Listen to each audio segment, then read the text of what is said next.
folken, og gode forfattere, og gode aktivister, og gode folken. Jeg er veldig glad etter lenge tid etter koronapandemi, som jeg fikk sjans å spille første gang i Oslo for en del fantastiske folken.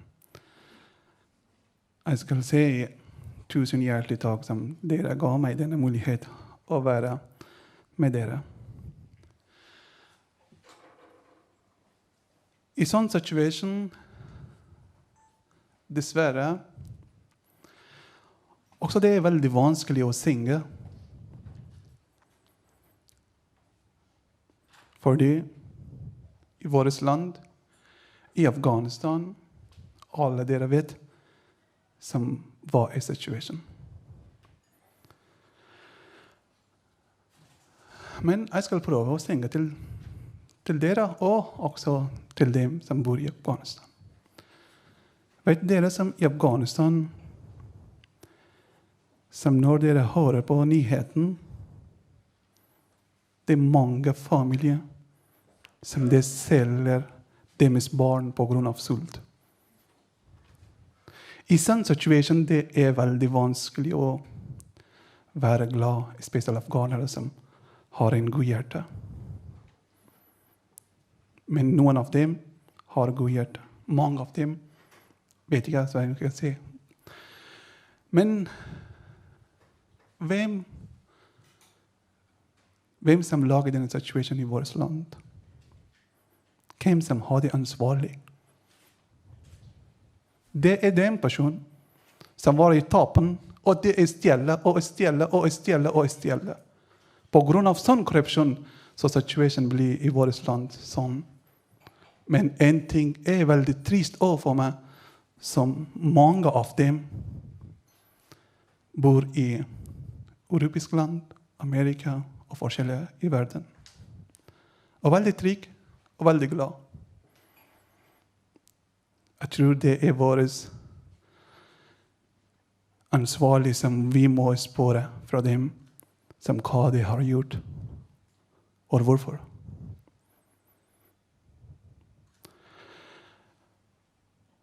Beklager, jeg snakket litt mye, jeg tror. Men ja, jeg skal synge en sang til dere, som det betyr som jeg elsker deg. Jeg elsker alle gode folk. Jeg elsker som det er gode mennesker, men ikke bare som har ansikt her, men foran denne ansikt gjemte seg en stor ulv. Derfor så i dag tenkte jeg som, ok, jeg må være her og synge til dere. Håper som dere liker. Det som skrev i denne teksten, det var en god venn.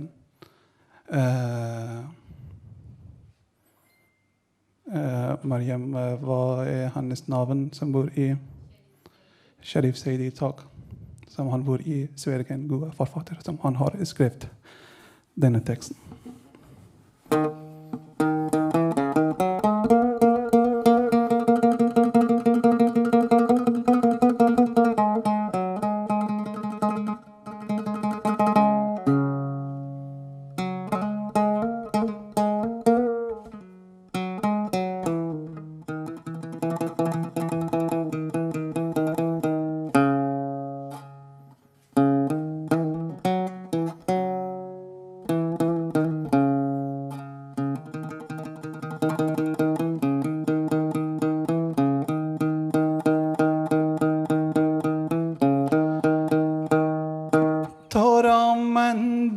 دوست دارم مثل آن خود کشکی دارش را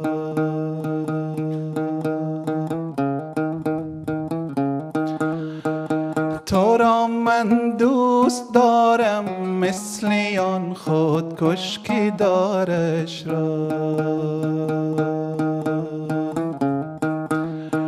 و یا مثل کسی که میخرد سنگ مزارش را و یا مثل کسی که میخرد سنگ مزارش را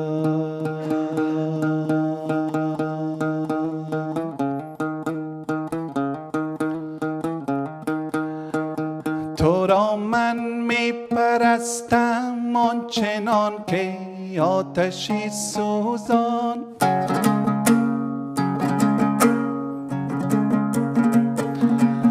تو را من میپرستم آنچنان که آتشی سوزان با پاس آفرینش حضرت پروردگارش را با پاس آفرینش حضرت پروردگارش را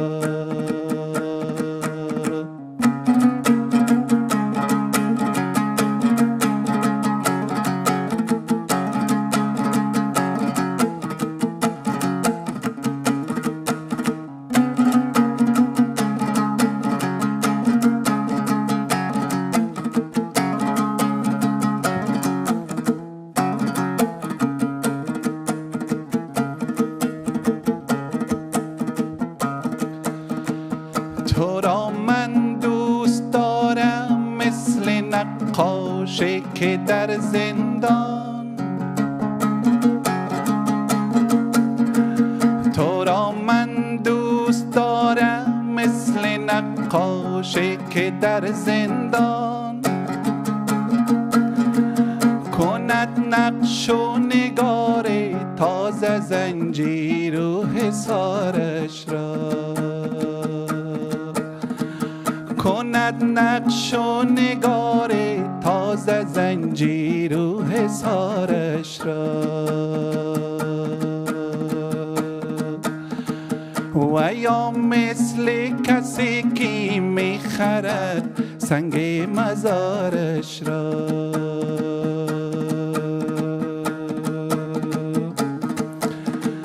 تو اما دوستم داری چنان بازی که میچرخد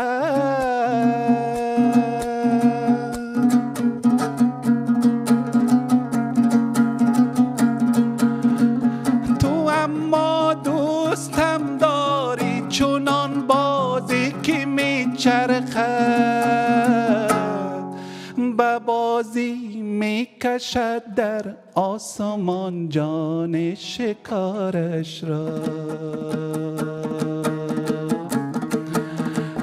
به بازی میکشد در آسمان جان شکارش را و یا مثل کسی که میخرد سنگ مزارش را سنگ مزارش را سنگ مزارش را سنگ مزارش را سنگ مزارش را سنگ مزارش را سنگ مزارش را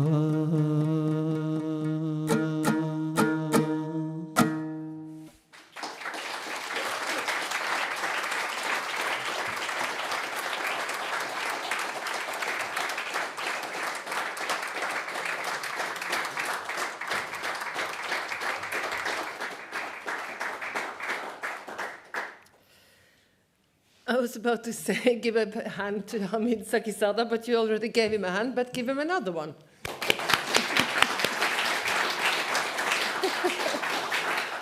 For using his freedom of expression and saying what he had on his heart and needed to say before he played his lovely music. Hamid Sakizada, he's got thousands and thousands of followers. He's specialized in Hazara folk music and plays the instrument dambura. I hope I said it right. Hamid has himself paid a price for expressing himself and came to Norway in 2016 as the second icon musician to Harstad. So, their guests, their prize winners, all Afghans, everyone living in Afghanistan who have promoted freedom of expression in Afghanistan. Journalists, writers, artists, human rights activists, all the brave women and men for their contribution to the Afghan civil society over the past 20 years, for promoting freedom of expression, build a democracy and human rights for all. Especially we greet the ones who have recently left Afghanistan, who have fled from the brutal regime of Taliban and continue their work for freedom of expression in exile, to promote and to protect with unwavering force. One very prominent of these persons are Samai Hamed, our guest of honor today. He has been working night and day to help his fellow countrymen, and still is. It is an honor to welcome him and his wife, Soria, to Oslo.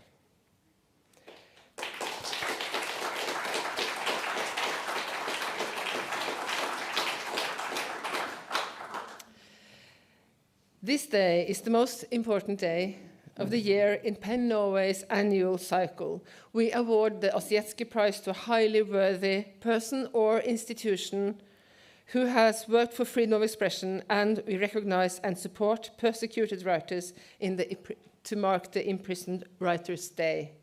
Both activities symbolize what PEN is all about, what we do to protect and fight for freedom of expression and imprisoned and threatened writers, journalists, publishers, artists, and activists around the world. My name is Hegen Youth. I am the Secretary General of PEN Norway, and now I have the greatest pleasure of giving the floor to our President, Kjersti Løken Stavrum.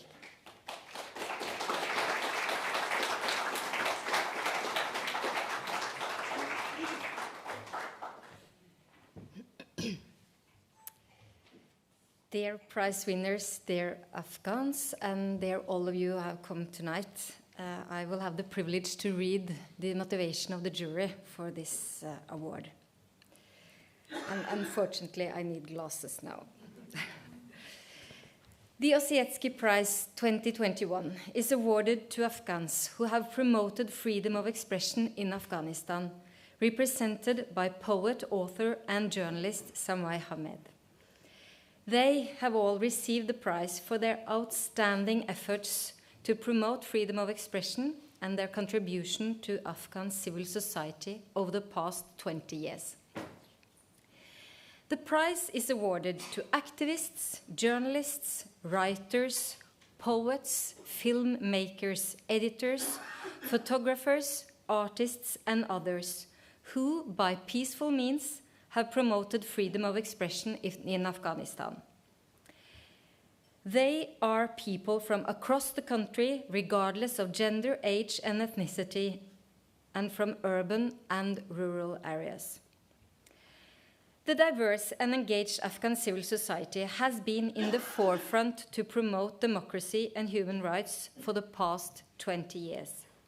We must not forget that. Consequently, freedom of expression has been strengthened by book publications, magazines, newspapers, radio and television channels, and social media. They have built a more tolerant, open, and inclusive society. Their courage, determination, and effort have strengthened Afghan identity, cultural understanding, knowledge, worldview, critical thinking, as well as access to information, intellectual property, and literature across the country. Afghanistan has been ranked as the most dangerous country worldwide for journalists. And since 2004, more than 80 journalists have been killed, reports show. This imminent danger also applies to others who actively promote freedom of expression. Both before and after the takeover of the Taliban in 2001, thousands of people promoting freedom of expression were threatened, persecuted, tortured, imprisoned, and/or killed. Following the Taliban's coup in Afghanistan 2021, the situation for people promoting freedom of expression is more dangerous than ever. For the past 20 years, women have broken down social, political, and economic barriers for women and girls across the country as activists, journalists, TV personalities, midwives, and teachers. The same women fear being raped, kidnapped, or killed in present-day Afghanistan. The number of women killed is now at its highest since 2009. The number of female journalists in Afghanistan has been reduced by 1/3 in the last 7 years. Since Taliban came to power in August this year, the number has been further reduced from as many as 700 to just 100 in Kabul. Abdul Samad Hamed is one of Afghanistan's most famous writers and cultural figures, and a pioneer of freedom of expression. He's a doctor, but is primarily known for his work as a journalist, cartoonist, and author, especially in poetry, the dominant genre in Afghan literature. Hamed was one of the founders of PEN Norway's sister organization, Afghan PEN, and the Writers' House in Kabul, a leading center for literature and freedom of expression in Afghanistan. Afghan PEN has for several years received support from the Norwegian Ministry of Foreign Affairs. With his important contribution to freedom of expression and culture in Afghanistan, Hamed is a commendable representative for activists, journalists, and others who promote freedom of expression in the country. I'm very proud to ask you to come up here to receive the prize.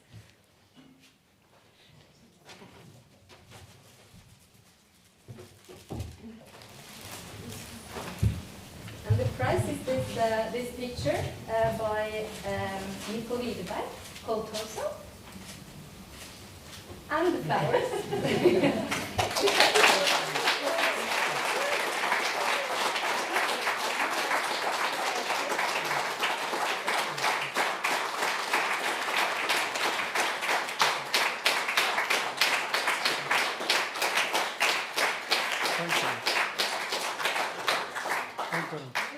Yeah, of course, yeah.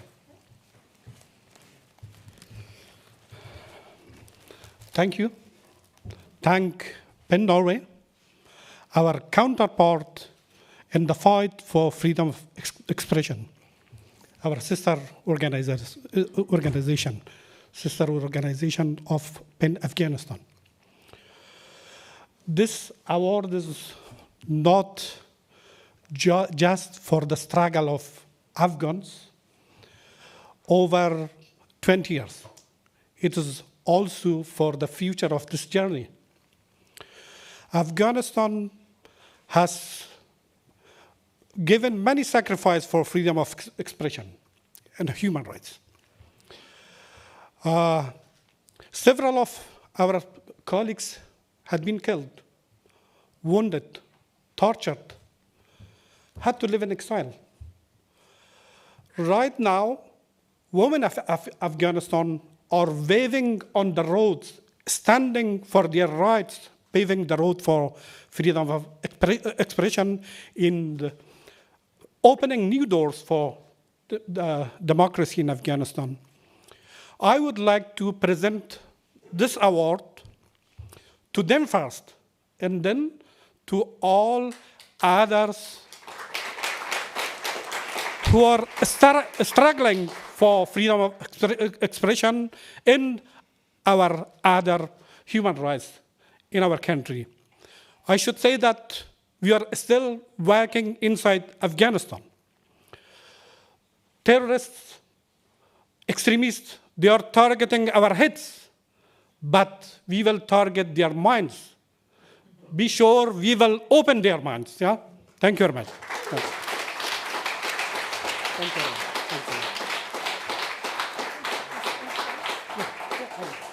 Thank you. Thanks a lot. Thank you. So then I will welcome Elisabeth Eide on stage. She is the leader of the Afghan Committee of Norwegian PEN, also professor, journalist, research fellow, and not least the member number 2 of Afghan PEN, actually. Please welcome.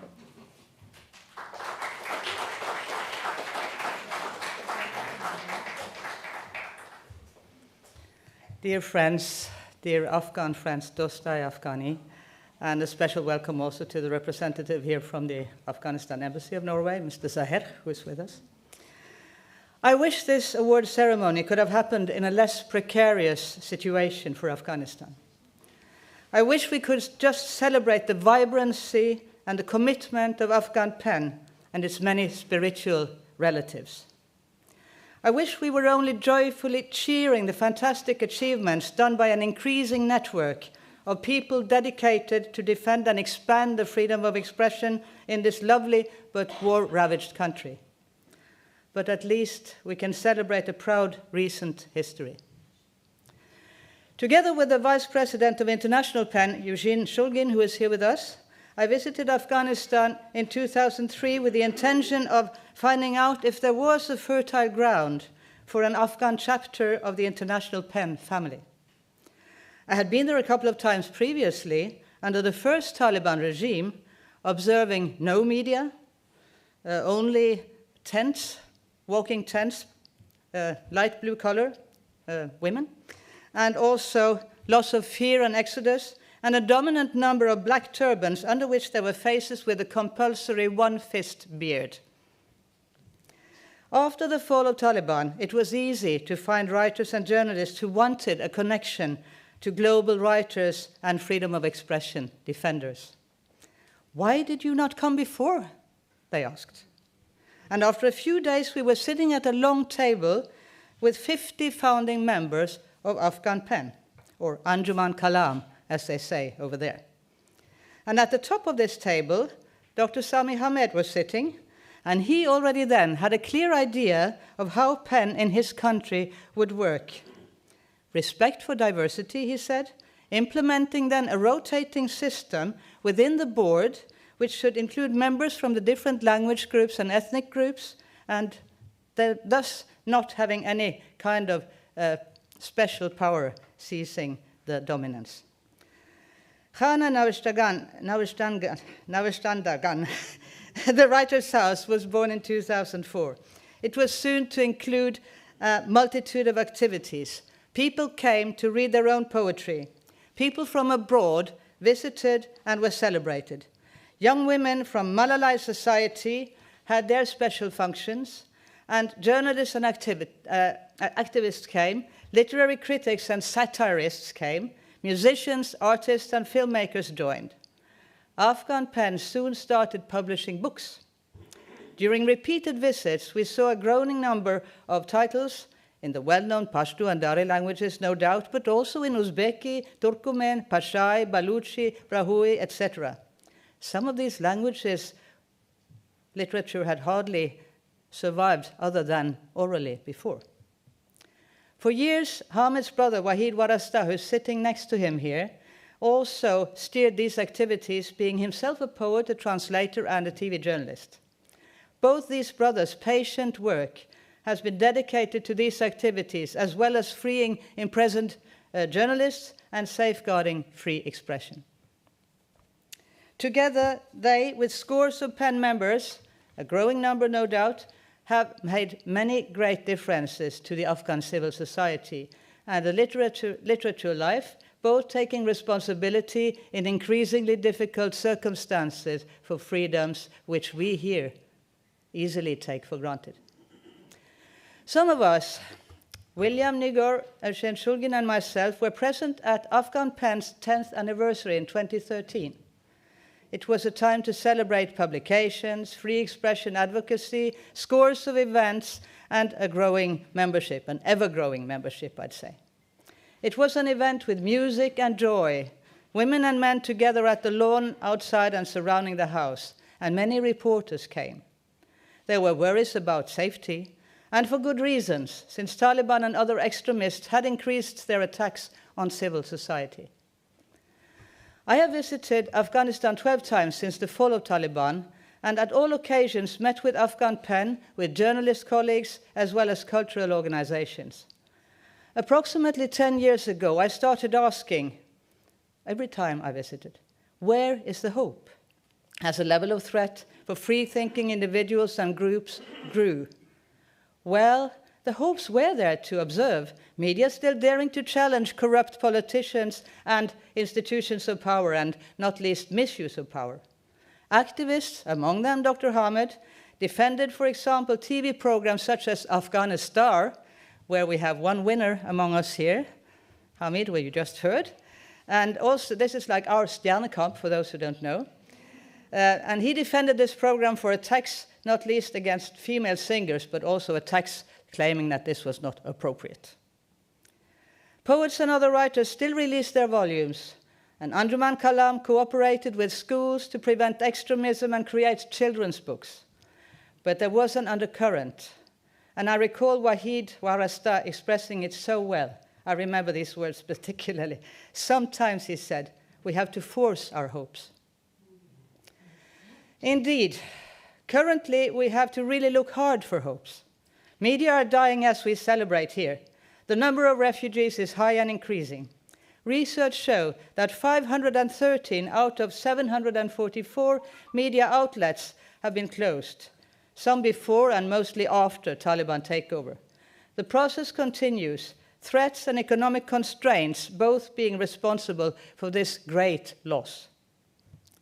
Journalists have been killed, many of them, as Kjersti also mentioned, and 3 days ago, even one more.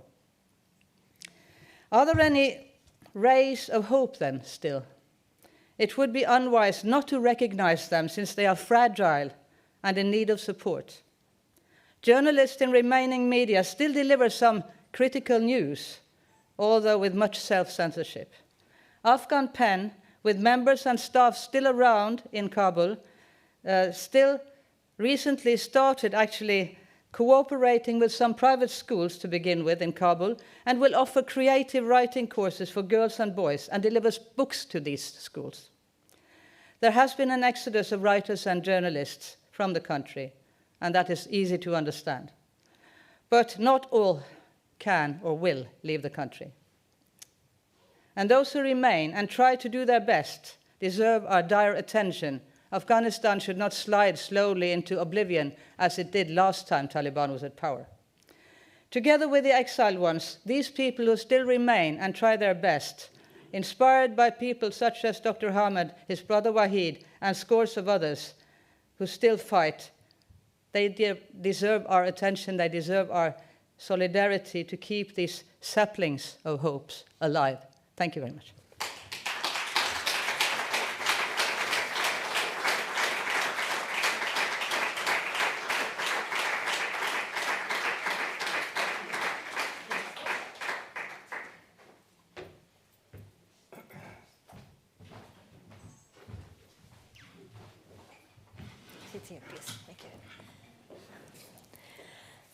Welcome and congratulations. Thank you very much. Thanks a lot. We now have 20 minutes, so you can make us understand the situation in Afghanistan. So we have to do this very sort of efficient, but I know you have so much knowledge in your soul and in your body that you can share with us. I'm very interested to hear. My name is Agnete Håland, and I'm the vice president of Norwegian Pen. And you all know who the guest of honor is. And we also have Harsina Sherazad, who's living in Oslo, and also a member of Norwegian Pen's Afghanistan Utvalg. Thank you very much. Dear prize winner, Norway was involved in the war in Afghanistan for 20 years. Mm. Is there any thoughts, ideas you would like to share with us, with the Norwegian people, Norwegian military, Norwegian government concerning our participation in the war? Yeah, thank you very much. First of all, I should say it was not Afghanistan's war. Mm. Norway and other countries, they had been involved in USA war, yeah? It was Afghanistan, in Afghanistan, yeah. Mm. Afghanistan was involved, yeah? But it was not just our war. So therefore, the war is not ended yet. We are still in that war, yeah? the main issue that everybody in the world should know, including Afghans, is that the Afghanistan issue is not just an issue of Afghans. It is an issue of all human beings. It is an international issue, you know. With this current, for example, government of Afghanistan, that I should say that Norway or any other democratic country should not recognize them. It is clear that we are saying that they should not recognize this terrorist regime, you know. Most of their ministers are on the blacklist of United Nations, and the blacklist of your country also, yeah? So, therefore, it is very important that they should not be recognized, yeah? And I'm not saying that you should recognize another party, yeah? But we all should support people of Afghanistan. We should mobilize them also. We should save their lives, especially during these days, save them from hunger. We should provide, Norway or any other country should provide healthcare for them. Design and implement some kind of mechanisms to support the people without recognizing this terrorist group in Afghanistan. This is what I'm saying. But how is it possible now to work for Afghanistan pen when you are here and when we know what's happening? I mean, you said, I'm quoting you because I think it's such a wonderful quote. The terrorists are targeting your heads, but you will target their minds. Their minds, their minds. But how will you do it? It is different ways, different ways. Because our problem is not just Taliban. Our problem inside Afghanistan is Talibanism. It was not just now. It was also in previous government. It was also when I was a kid. It was also in our family, for example. So we should fight Talibanism. At the same time, we should fight also against Taliban. You know, Taliban to make them open. They should know that the reality of Afghanistan. It's very important. And to pave the road for that kind of thinking, we should have critical thinking, creative thinking, dynamic thinking, activities inside Afghanistan. We should know the culture of Afghanistan. We have a rich culture, We have a rich culture. We should find, the positive energy of that culture and use it to change the country. It's what I'm saying, one of the issues that we have really been very well informed about in Norway is the gender situation, the situation of women and girls in Afghanistan. How do you picture that now and in the future? What is the situation? Now the situation, for example, the issue of Afghan women is not, a new issue inside Afghanistan. It had been for long times, Even during Republic regime in Afghanistan, we had, for example, street harassment, traditional barriers against women, conservative views of backgrounds, which could limit activity of women. But now they are the direct victim. For example, before, the women in Afghanistan wanted more political participation. To be more, they were searching for ways to be more considered as decision makers. They should be decision makers in the society. But now, the women in Afghanistan, the girls, they are, asking just the basic rights of everybody, going to school, going to the university, going to job. And this is the main issue that we should not allow. Because before, women could fly in Afghanistan, but in a cage, in a very big cage. But now they want them to not fly, to not have wings. Okay. You know, Yeah.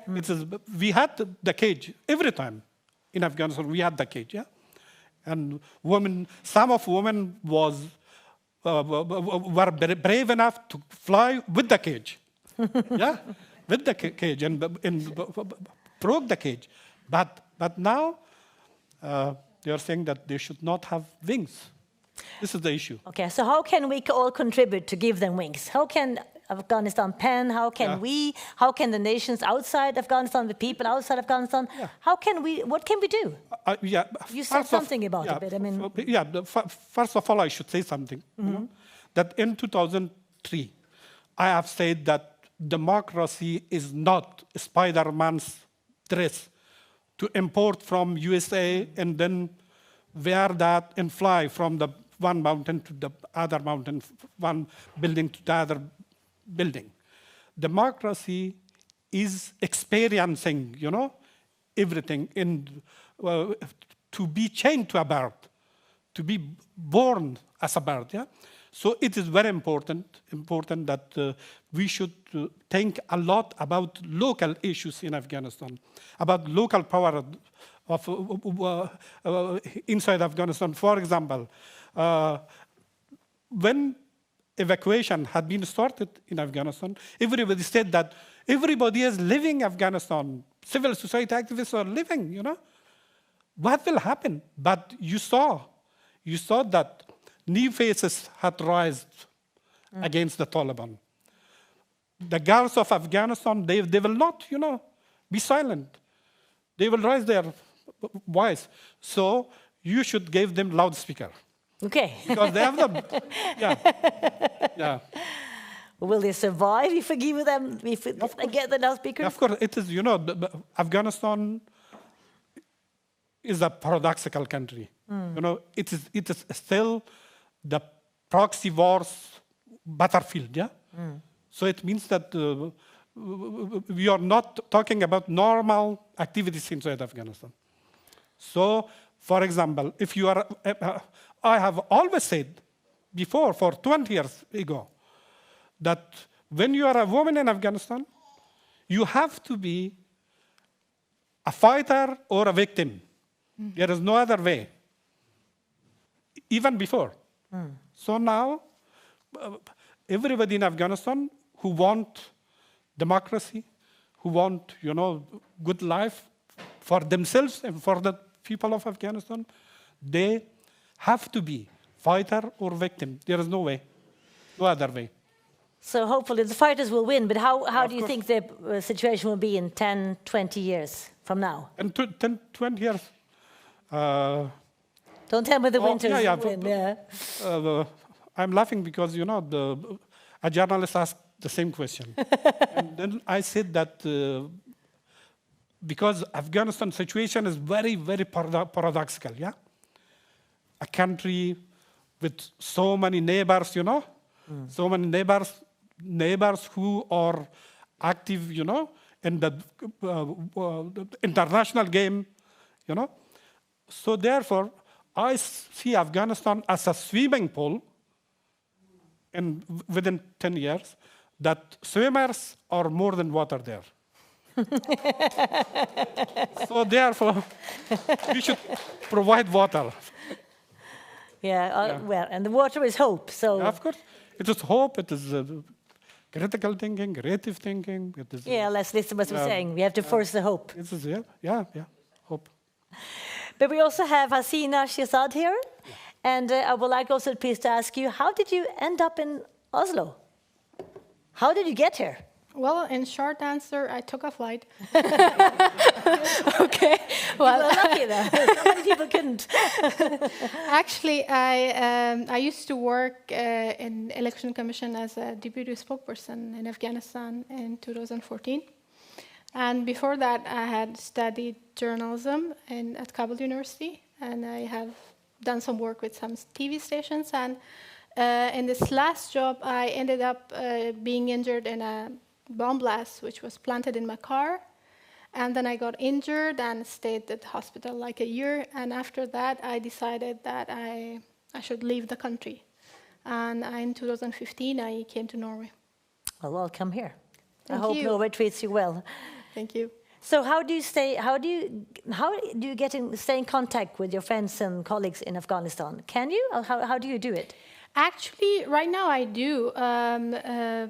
It's actually really hard for me. I try to limit my contact because I think when I was in Afghanistan, I might not have been so much concerned about Afghanistan and the whole country and politics as much I became when I came to Norway.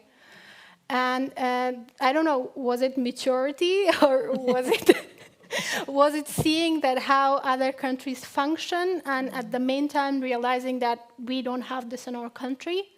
But for me, it's mixed up because my mom, dad, and most of my family was in Afghanistan, and afterwards some of them left to USA, and one of the brothers are in France. So it kind of like you leave behind all of your life, and you long for that country, and seeing Europe and seeing that how actually it should feel, how is peace, then you become more obsessed with the fact that you don't have it. Before coming to Norway, peace was just a bird for me, the symbol of that white bird. I never knew how it feels. But when I felt it here, then I understood that this is something, oh my God, we don't have it, how it feels. So I got more obsessed with the country. And now I'm on Facebook, on WhatsApp, I have to actually sometimes deactivate it to focus on here. I am most of the time in Afghanistan and listen here. So, and if you see always Elizabeth, whenever she's around me, she's like, put down your phone, because I'm always on the phone. How come everybody support the work for freedom of speech in Afghanistan? We read and we stay here and we feel so lucky to be here. Yeah. And so how can we make freedom be something more than just, what did you call it, a bird? A word that didn't mean anything? Yeah, the piece was a bird. Well, freedom of expression, I think when it comes to freedom of expression in Afghanistan, as Sameh said, it's not a problem of just this one regime. For example, before Taliban came in Afghanistan, half of the assaults which happened was from the government towards the journalists. But you had 745 media outlets functioning. Some of them from 2013 to this point, half of them, I think 256 or something, they got shut in the time when democracy was functioning because lack of course, the money or I don't know what. But in 78 days, 253 more got closed, which is the whole year. If you see from 2013 to 2021, 200 got locked, and then in 78 days, 200 more. That would be one media outlet in every 8 hours. And actually, this is the information which we got from our colleagues who are working on the research about Afghanistan and media. So this is happening something right now, like in each 8 hours, one media outlet gets shut down in Afghanistan. And a lot of journalists, like we had 1,000 journalists and 10,000 journalists, and some of them are still in the ground, but most of them is now outside and functioning from outside of Afghanistan. So the thing is that those who are on the ground cannot work, they are censored, but they can't send the news to outsiders, to people who have the platform. So we should focus on more kind of like supporting a system where these journalists who are on the ground should have anonymity, and then they give the news to somebody who have the luxury of actually publishing it freely. So we should think of a system right there. And then, of course, I think because with money drained in Afghanistan, I think the media outlets are dying by themselves. So Taliban doesn't need to put a lot of effort because a lot of media outlets are dying already. And those who are on the ground are afraid. So there's two things. They don't have money, they're dying, and they're censored, and they're afraid. We should think of strategies to help them with these two problems that they have right now for this moment. And of course, then when it comes to freedom of speech in Afghanistan, it's a war of years. It's not just now, right now. We feel it immediately right now because a lot of change has been happening in 1 or 2 months, but it's something to work for each year. For example, when I was in Afghanistan and I was female journalist, I had to fight for it with my own family. And then I had to fight in my jobs. I left 1 or 2 TVs. I resigned because I felt I was assaulted, or at least somebody tried something. And then I was like, okay, this is not the place I want to be. I was not safe. So it is something that goes within the culture and what some may say Talibanism and the whole thing. It's a fight of generations, not 1 or 2 days. Well, thank you. Lots of thoughts, lots of good ideas, and a lot of work ahead. So on behalf of PEN, thank you both of you for sharing your thoughts. Congratulations with the prize. And it's a prize to so many people who are so brave, and I'm so honored to meet both of you. Thank you. Thanks a lot. Thank you.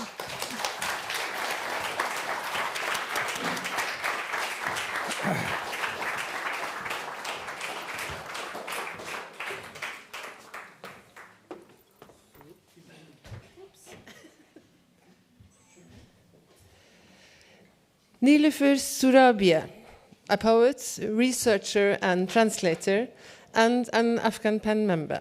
Nilüfer came to Norway together with a family just a month ago. She's going to read one of Hamid's poems for us.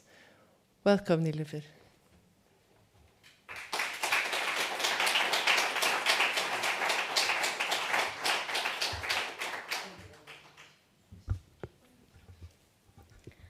Good evening, everybody.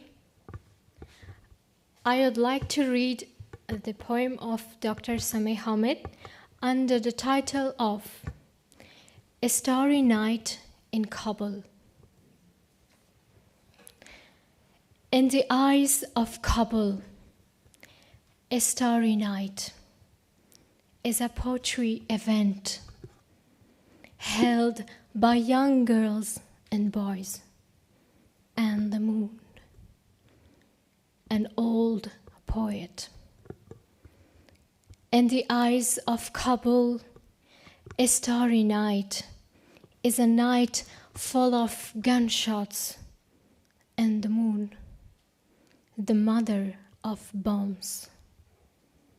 In the eyes of Kabul, a starry night is an election campaign or a street after demonstration, full of used cans and plastic bottles, and the moon, a waste picker.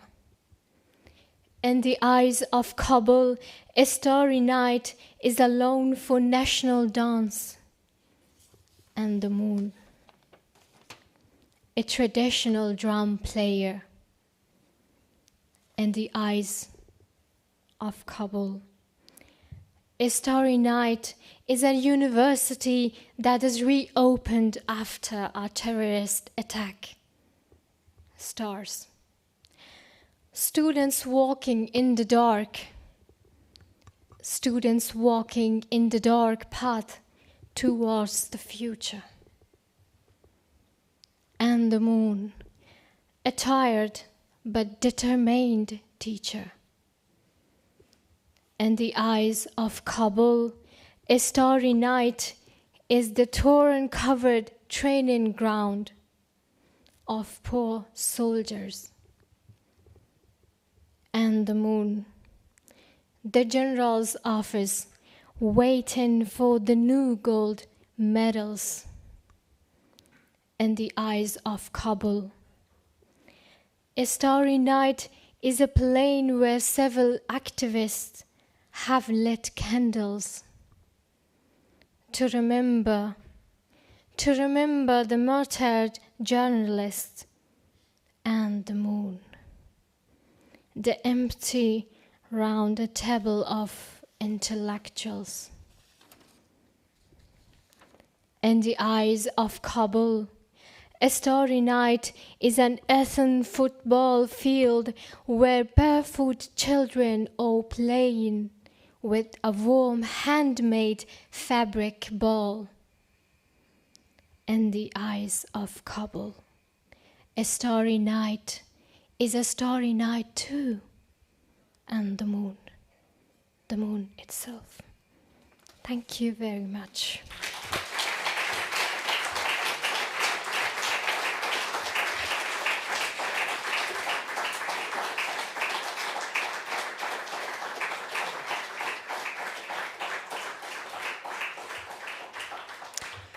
Next time, I look forward to hearing you reading your own poems, also, Nilüfer.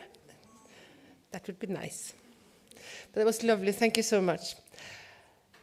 The next person on stage has been mentioned several times this evening, Wahid Warasta. He's the former director of Afghan Pen, and he's also a writer and a poet, and he's also just arrived to Norway. We're talking a month or something like that. And he's the first icon writer in Nesodden.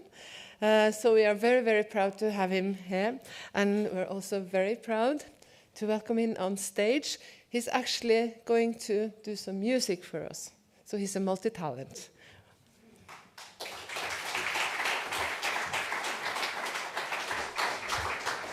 Thank you very much.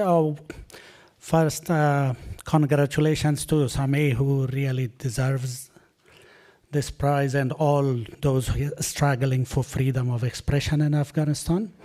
And what I'm going to sing today is a song, in fact, by one of Sameh's favorite Indian singers.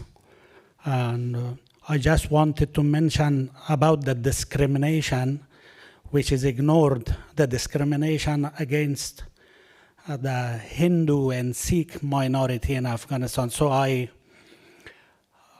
personally, with all my heart, I respect and love Hindi language as much as I love my mother tongue, the Persian. So I present this to Sameh Ahmed and all friends who are here. Thank you very much.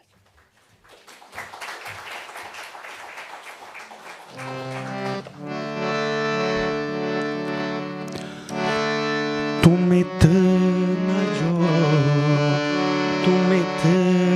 जो मुस्कुरा रहे हो, तुम इतना जो मुस्कुरा रहे हो, क्या गम है जिसको छुपा रहे हो, क्या गम है जिसको छुपा रहे हो, तुम इतना जो मुस्कुरा रहे हो.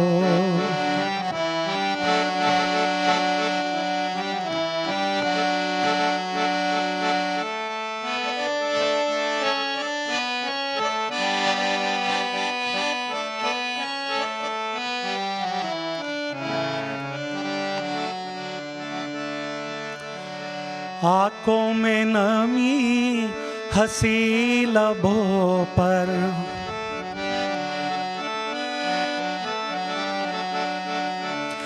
आँखों में नमी हंसी लबों पर, क्या हाल है क्या छुपा रहे हो, क्या हाल है क्या दिखा रहे हो, क्या गम है जिसको छुपा रहे हो, तुम इतना जो मुस्कुरा रहे हो.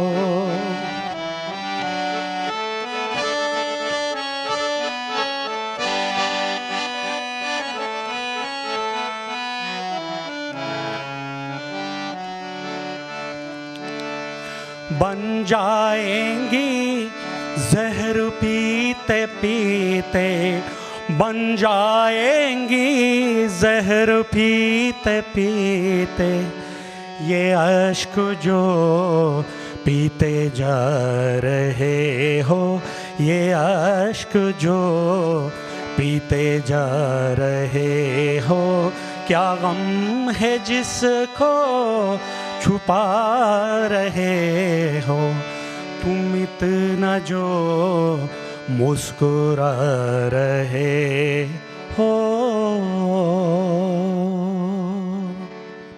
Tusen tack.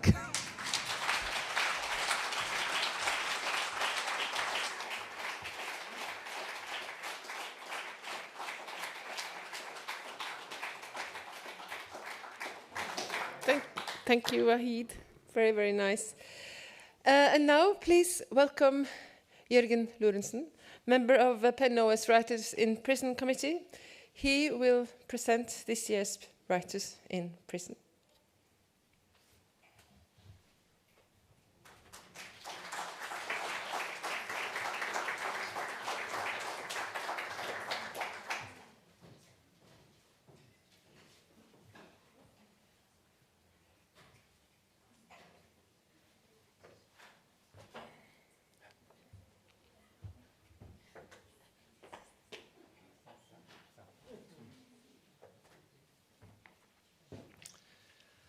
Dear friends, dear colleagues, so it is my painful obligation to present this year's special imprisoned writers, so to say, that PEN International has picked to work specially and focus on for these actions this year.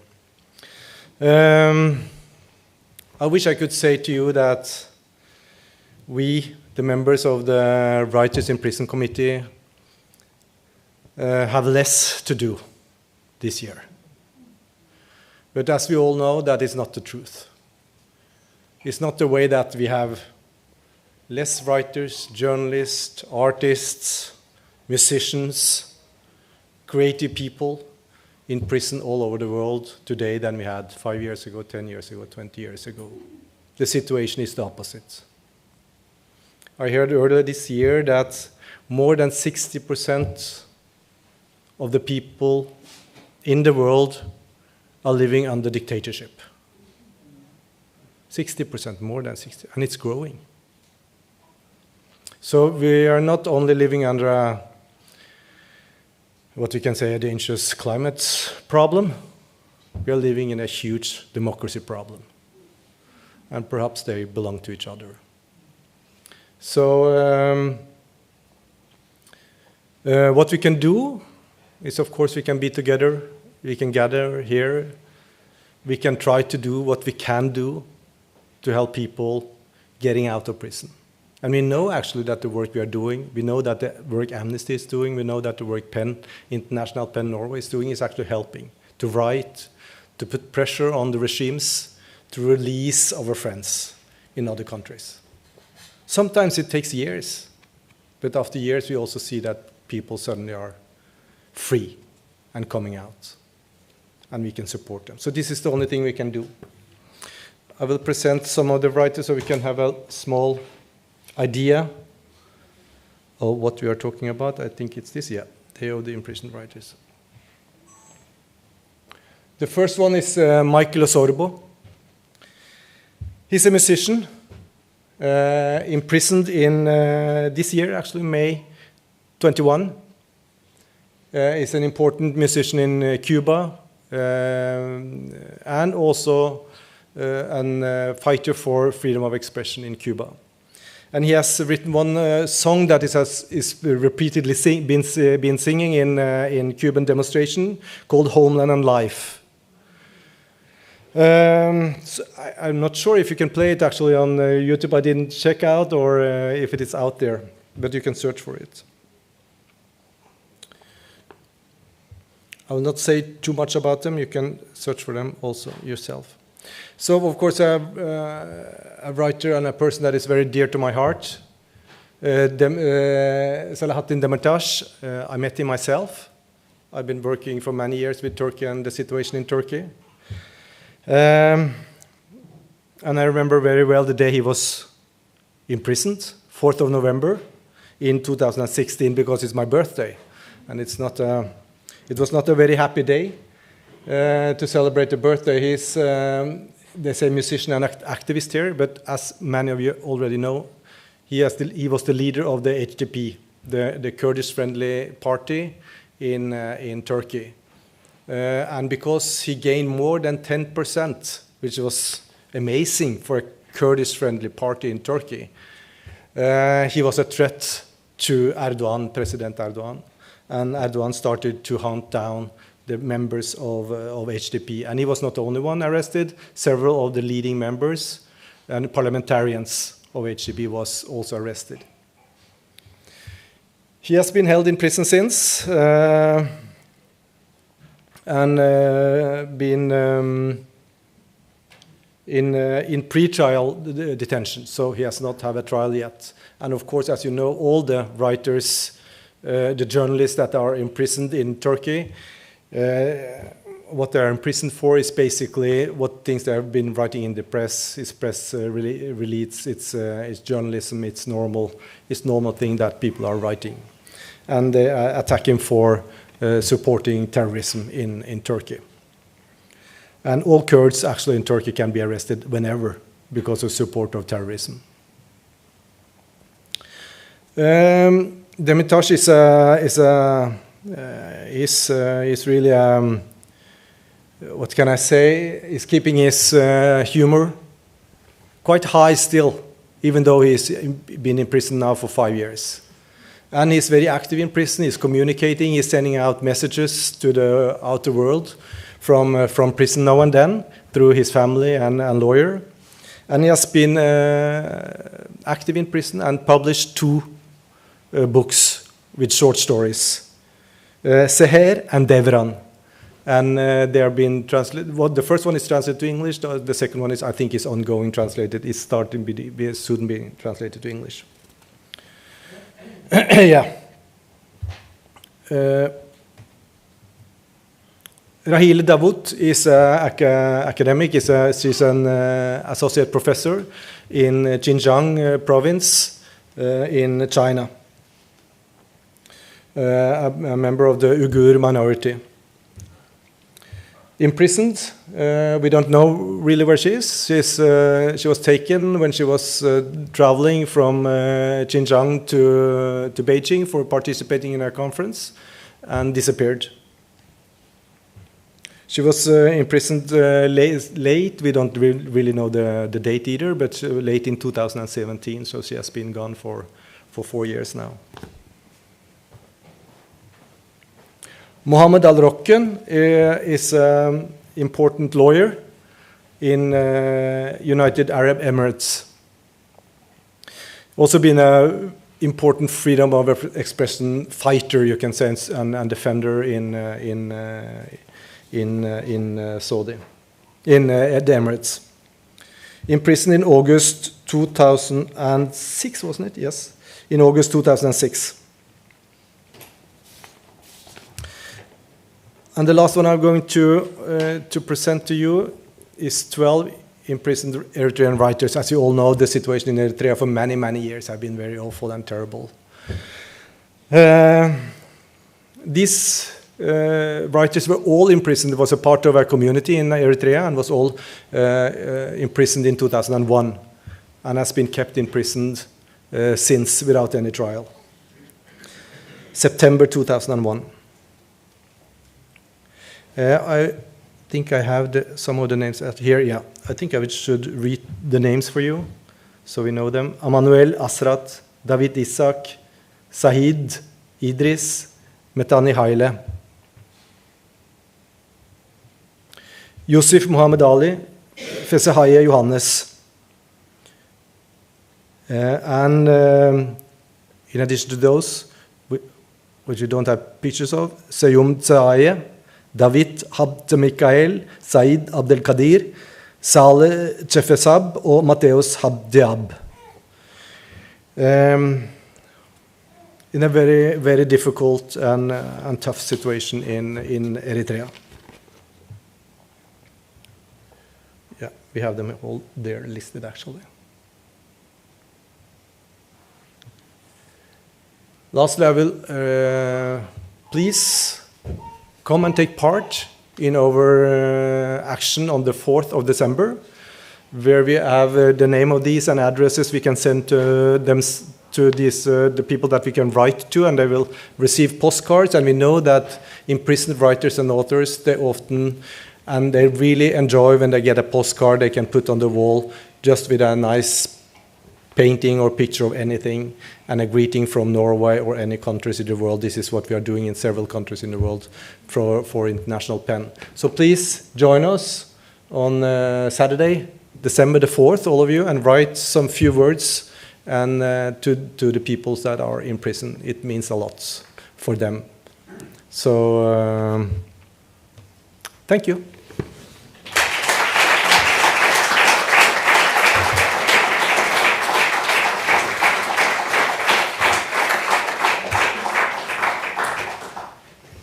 And where to join us? On the 3rd floor, here in this house. So we serve gingerbread, isn't it called that? Pepperkake? Yeah, and glühwein, glögg, and write postcards to, amongst them, the writers you just saw pictures of. Yes, do something nice. It's very important, as Jørgen said, it's very important for those who receives the cards, and most of them, I think, is... We seldom get anyone in return. We often get the question if we can know for sure that they arrive where they're supposed to arrive. And the only ones that we have had in return are the ones we've sent to Vietnam. Otherwise, China... we don't get them in return. We don't know if they actually reach the writer, but we know that they reach the prison, and somehow the writer will know most of the time that someone has been writing to him or her, because it will go like the jungle telegraph around the prison. So it means a lot. Okay. We are about to finish this evening. Yes. Yeah? Men da må du komme I mikrofonen. And you have to do it in English. This is Mr. Eugene Shulgin, one very prominent vice president of PEN International and a prominent PEN Norway member. Okay. I will be fast. I just want to tell you one thing. It might be right that we very seldom hear anything from the writers during their prison terms, that which is rather natural, I would say. But I have myself met at least 5 of those who have been in prison for years and years and years, been tortured, been maltreated in every way. They've come to me and they've told me that because of the messages we sent them, and that they understood that somebody remembers them and think about them, that has helped them to survive all these horrible years better than nearly anything else. So I cannot underestimate the value of these messages we send them. That's all I wanted to say. Thank you very much.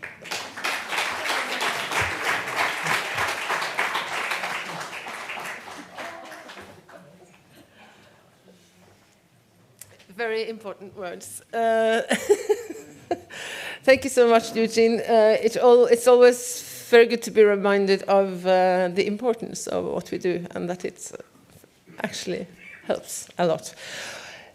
We are about to finish, but before we do that, I want to mention on Thursday, the 18th of November, also in this house, on the 2nd floor, we have a very prominent other Afghan free speecher, as we say, in the house.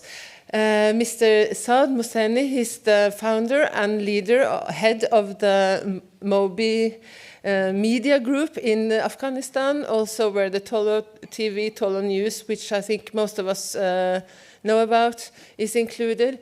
And he will come to this house and have a conversation with Hasina, which you met today, in charge of Mr. Kai Eide, also a board member of PEN Norway. So that's on Thursday at 6 o'clock on the 2nd floor here. It will also be streamed, so you can, if you, yes? Can you repeat the name, please? Saad Mohseni. Is it incorrect said? No? Pronounced now? Okay. But anyway, finally, thank you so much for coming, all of you.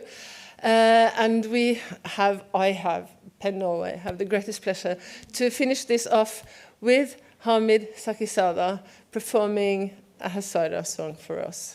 Thank you so much.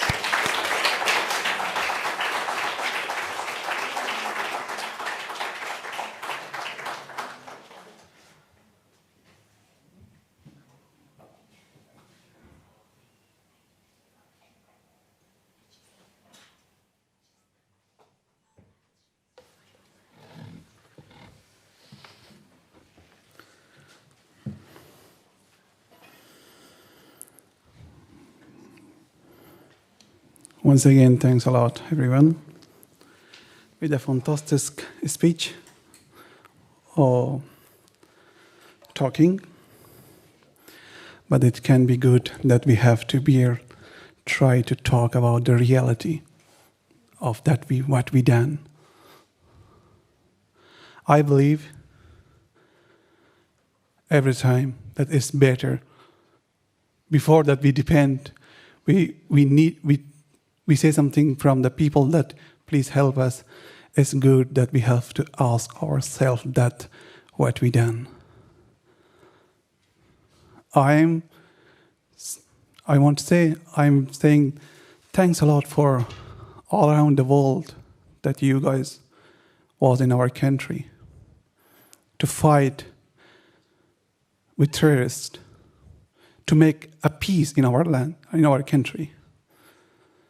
And I know there was a lot of people, a lot of Norwegian, a lot of from different countries. Unfortunately, they die in our country. And we don't forget that. We appreciate that. But also in 20 years, that world was with us, that what we done, what we made, is a big question. And I think it's good that sometime we have to be honest with ourselves. I think it's the best way for be a good human. We have to ask that what we done and what was our fail.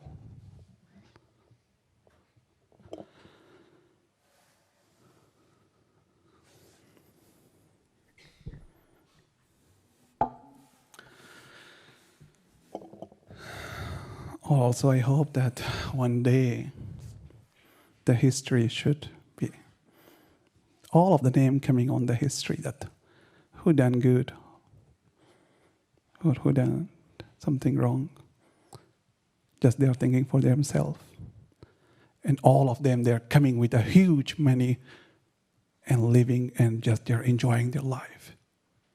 A lot of people that they don't have in our country, they don't have enough food to eat. I hope so that one day we have to ask from ourselves that what we done. I'm not a politician, just I'm like a vanlig folk or a vanlig afghanere. When those some politician, it's a big shame on them. It should be a big shame and shame and shame and shame. History will never forget them.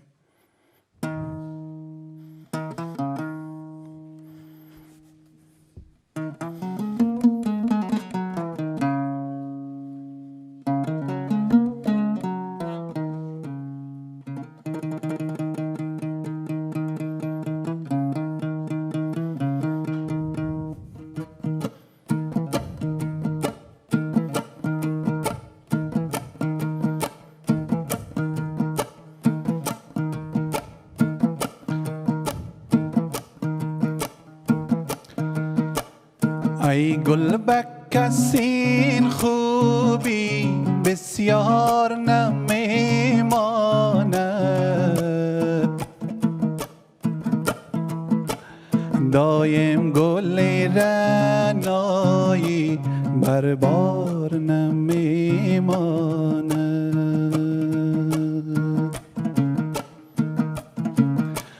ای گل بک کسی خوبی بسیار نمیماند، دایم گلی رنایی بر بار نمیماند، بر بار نمیماند.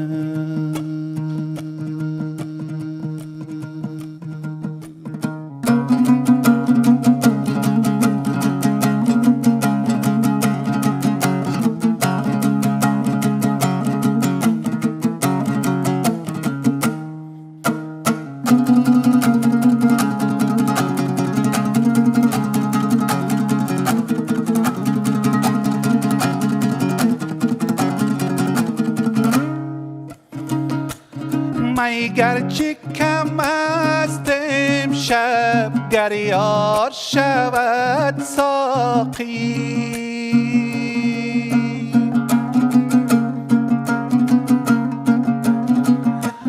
می گرچه کم است امشب گر یار شود ساقی،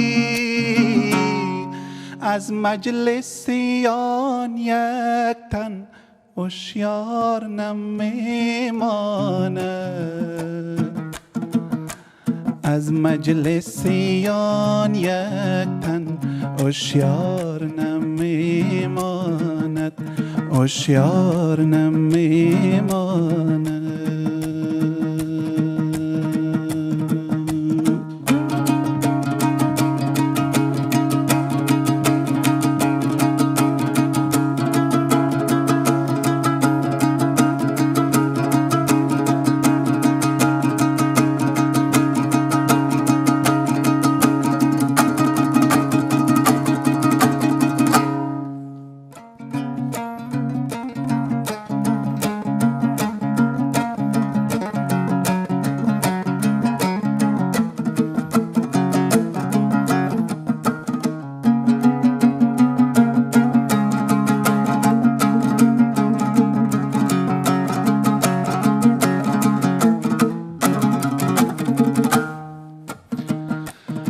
ای دم به دم چشمت آثار ستم پیداست،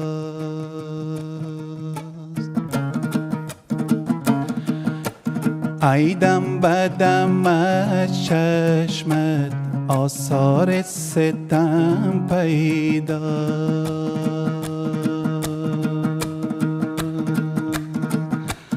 ای دم به دم چشمت آثار ستم پیداست،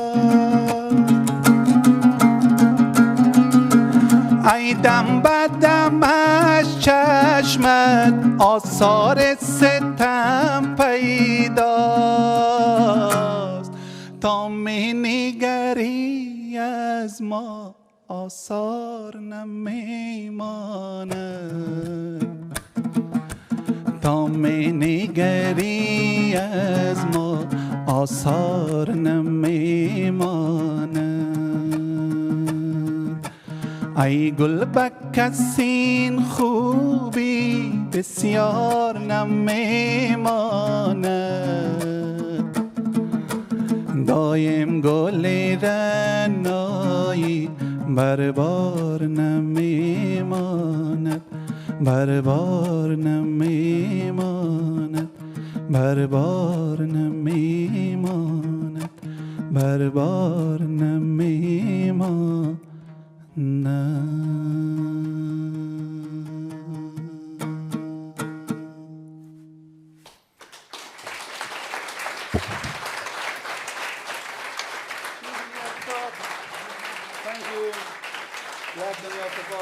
ممنون.